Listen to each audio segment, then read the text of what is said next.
दुलाराय बाथौ गौथुमा विश्व दरबाराव बर'नि राव हारिमु गाननाय जोमनायखौ सिनायथि होनो थाखाय दिनै फोरोंबादा बेखेवदों।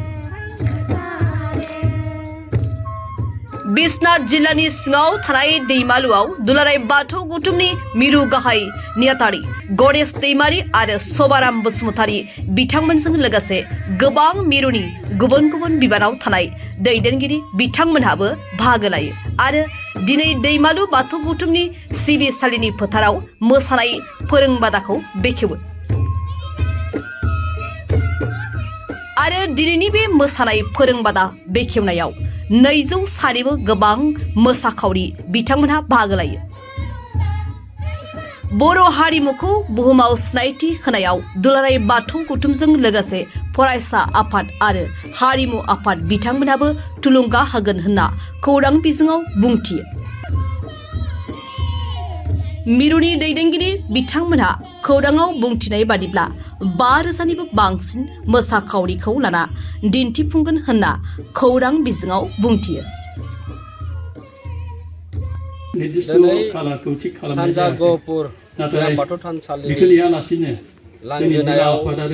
जा बागुरुम्बा मोसानाय दिनै बेखेवनाय हाबाफारि लादों आरो दुलाराय बाथौ गौथुमनि मानगिरि आफादगिरि बिथाङा दिनै बेखेवना होदों आरो बे दिनै बागुरुम्बा मोसानाय जा बे फोरोंबादा बे जाबाय फैबाय थानाय आसाम गभर्नमेन्ट आरो बिटिआर गभर्नमेन्टनि नाजानायाव जा गिनिज बुक वर्ल्ड रेकर्ड खालामनो थांगासिनो दङ बागुरुम्बाखौ आरो बेखौ नोजोर होनानै दुलाराय बाथौ गौथुमाबो जिल्ला आफादफोरनो मोनसे बिथोन हरनाय जादों। बे बिथोन बायदि लेखायै दिनै बिश्वनाथ जिल्लानि सिङाव थानाय सानजा गहपुर बियाब बाथौ थानसालियाव दिनै बे फोरोंबादाखौ बेखेवनाय जादों आरो बेयो दिनै बर' माहारिनि थाखाय बागुरुम्बा मोसानाया जोबोरैनो मोनसे जारिमिनारि जानो थांगासिनो दङ आरो बेखौ दिनै मोनफ्रोमबो दिनै बर' फरायसा आफाद हारिमु आफाद धोरोमारि आफाद आरो बर' थुनलाइ आफाद बे दिनै बेखौ मावफुंनो थाखाय आवगायबोदों आरो दिनैनि बै गभर्नमेन्टनि जिखिनि जोंनो दासिमहालागै बिथोन हराखैब्लाबो सावरायनाय मोनसे जादों जे गोजौ लेभेलाव सावरायनायनि गेजेरजों जों मोनथिनो मोननाय बायदिब्ला दा बे नभेम्बर आरो डिसेम्बरनि गेजेराव बे हाबाफारिया जानो थांगासिनो आरो बिनि आगोलावनो जोङो दिनै धोरोमारि आफादफोराबो बे बागुरुम्बा मोसानायखौ मोनसे रिहार्सल होनायनि हाबाफारि खालामनाय मावबादाखौ लागासिनो दं। दिनैनि बे रिहार्सल खालामनो थाखाय नोंथांमोना फोरोंगिरि बबेनिफ्राय लाबोनाय जादों? फोरोंगिरिखौ जोंहा जिल्लाफोरनो बिथोन होनाय जादों जे जोंनि गेजेरावनो गोबां बागुरुम्बानि सायाव जा हारिमु आफाद दङ दालाइसा आफाद बिथांमोनखौ बिथोन हरनाय जादों। बिथांमोना लकेलि जायफोरा हारिमु बिथिङाव रोंखा राखा दङ बे लकेलि जा खालामथ'नानै लादों आरो जिथिया जोङो बे कमिटिया गिनिज बुकनि कमिटिया जिथिया बिथोन हरगोन बेखौ मोनसे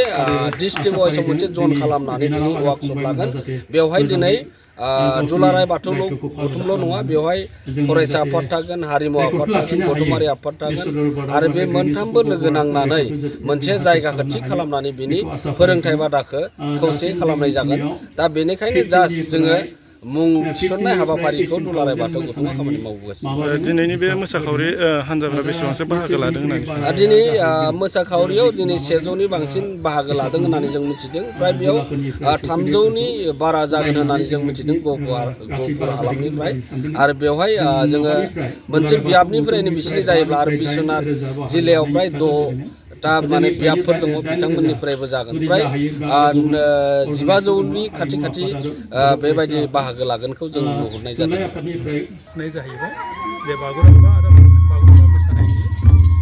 फारिलाइ हरनो थाखाय आसा फारिदों दा जोंनि जिखिनि बे प्रग्राम जागोन बे प्रग्रामाव जों मोजाङैनो बाहागो लानो हागोनखौ आसा फारिदों। जाय बिथांमोना बेवहाय मोसानो बाहागो लागोन बिथांमोनखौ माबायदि एवेरनेस होनो सानदों माबायदि आवगायहोलांनो सानदों